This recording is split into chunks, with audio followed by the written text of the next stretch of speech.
mau berapa ribu? Berapa ribu liter?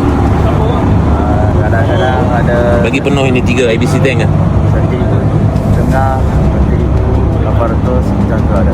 Dia ada 3 IBC boleh full kapasiti 3,000. Penuh bang, saya angkat. Ya.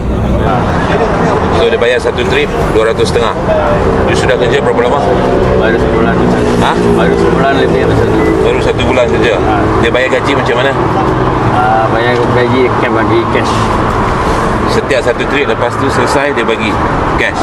Dia bayar macam 1 minggu 1 kali lah macam tu. Satu Bayar, minggu 1 kali bayar. bagi cash ada. Berapa trip you buat dia kira langsam lah. Dia macam ada tulis dalam buku. Orang ini curi diesel. Tahu kan? Tak tahu. Tahu. Tu kenapa masih buat? KPDN WPKL telah melaksanakan rondaan squad, rondaan bermotosikal yang telah kita wujudkan dengan cara meronda secara berkumpulan berbaju preman. Telah berjaya membuat tangkapan ke atas satu motor lori 3 tan, telah melaksanakan penyelewengan minyak diesel subsidi dengan menggunakan tong yang telah diubah suai.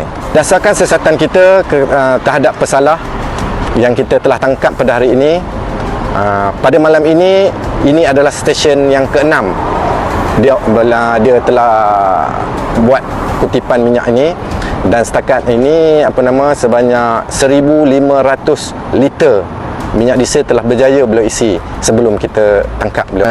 Kes ini di bawah Peraturan 31 Peraturan Kawalan Bekalan 1974, ya, iaitu berurusan dengan barang kawalan tanpa mempunyai lesen atau permit yang sah di bawah AKB 991. Bagi kesalahan ini, jika bagi orang ini, dia boleh didenda tidak melebihi RM1 juta atau dipenjarakan selama tempoh tidak melebihi 3 tahun atau kedua-dua sekali.